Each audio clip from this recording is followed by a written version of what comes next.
திரு கணேஷ் அவர்கள் இவருக்கு இருப்பதோ ஒரு குரல், இருந்தாலும் இவர் பேச போவதோ பல குரல். கிட்டத்தட்ட ஒரு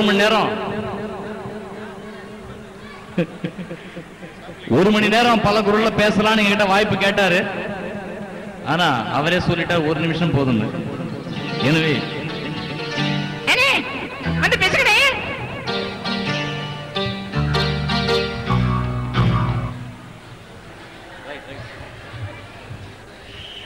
முதல்ல ஜனகராஜ் ஒரு கடைக்கு ஸ்வீட் வாங்கறதுக்கு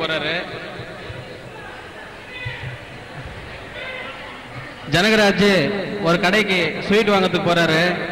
அந்த கடைக்காரன் அவரை பார்த்த உடனே, ஓ இவன் எங்கேயோ வில்லேஜ்ல இருந்து வந்துக்கிறான், இவனை ஏமாத்திடலான்ட்டு ஒரு முடிவோட அவருக்கு ஸ்வீட் கொடுக்கலான்னு பாக்குறாரு.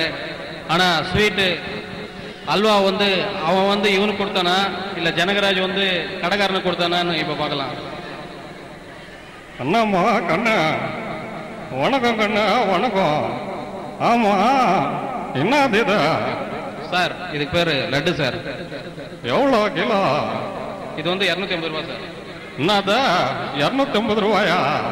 ஆமா சார். அப்படியா? அப்படின்னா அதுல ஒரு 2 கிலோ போட்டோம் சார். அப்புறம் சார், ஆமா இது என்னது இது? இது ஜாங்கிரி சார். நல்லா இருக்குமா? இருக்கிறதுலே ரொம்ப நல்ல ஸ்வீட் தான் சார். அப்படியா?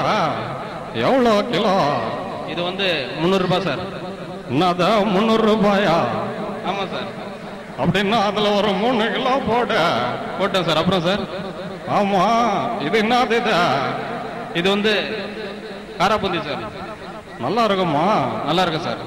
எவ்வளோ கிலோ? கிலோ 150 ரூபா சார். ஐயோ போமா, உங்க கூட பெரிய பிரச்சனையா போச்சு. ஒரு 250 ரூபா வச்சுக்கிறதா? சரி சார், கலக்கிட்டேன் சார். அப்புறம் சார், அட நல்லா கலக்க கண்ணு. கலக்கிட்டேன் சார். அப்புறம் சார், அதுல இருந்து ஒரு 100 கிராம் எடுத்து போட. நன்றி. அதை போயிட்டு போயும் நம்ம அரட்டை அரங்கத்துல ஃபேமஸான அறுவை மன்னன் விசுகிட்ட கேட்கிறாரு. அவர் என்ன கேட்டாரு, இவர் என்ன பதில் சொன்னாருன்ட்டு ஒரு சின்ன இது. என்னதுயா? ஆமா, இந்த முதல் கொஞ்சம் ரெண்டாவது கொஞ்சம் அப்படின்றீங்களா? அப்படின்னா என்ன லூஸ்மோகா, உனக்கு முதல் குழந்தைக்கு ரெண்டாவது குழந்தைக்கு வித்தியாசம் தெரியும், அவ்வளவுதானே. முதல்ல பிறக்கிறது முதல் குழந்தை, ரெண்டாவது பிறக்கிறது ரெண்டாவது குழந்தை. முதல் குழந்தை ரெண்டாவது குழந்தையாகாது, ரெண்டாவது குழந்தை முதல் குழந்தையாகாது. முதல் குழந்தை பிறந்த பிறகு தான் ரெண்டாவது குழந்தை பிறக்கும், ரெண்டாவது குழந்தை பிறக்கிறதுக்கு முன்னாடி தான் முதல் குழந்தை பிறக்கும். நீ கேட்கறது எப்படி இருக்குன்னா, இந்த பைத்தியகார ஆஸ்பத்திரியில் பைத்தியங்களுக்கு வைத்தியம் பார்க்குற பைத்தியகார டாக்டருக்கு பைத்தியம் பிடிச்சா அவர் எந்த பைத்தியகார ஆஸ்பத்திரியில் பைத்தியங்களுக்கு வைத்தியம் பார்க்குற பைத்தியகார டாக்டர் கிட்ட போய் பைத்தியத்துக்கு வைத்தியம் பார்க்குறோம் அப்படி இருக்கு. ஊற்றியா கோயம் போசியா? குழப்பறதுனால குழம்புறானா இல்லை குழம்புறதுனால குழப்புறானா? ஊற்றியா ஓடிட்டா? ஐயம்மா ஐயோ. அடுத்தபடியாக நம்ம குடியாத்தம் தாய்மார்களுக்கெல்லாம் ஒரு சின்ன சந்தேகம். இட்லிக்கு சட்னி முக்கியமா சாம்பார் முக்கியமா? இதுதான் அந்த சந்தேகம்.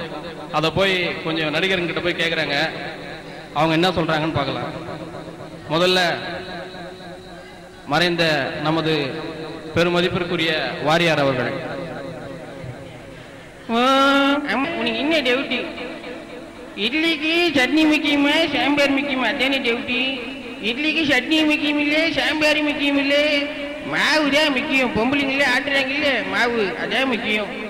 நன்றி. அடுத்தபடியாக நான் சாதாரணமா யாருக்கும் டியூஷன் கொடுக்கறது இல்லை. அப்படி இன்டர்வியூ பண்றதா இருந்தா நான் என் ரூட்டே வேற.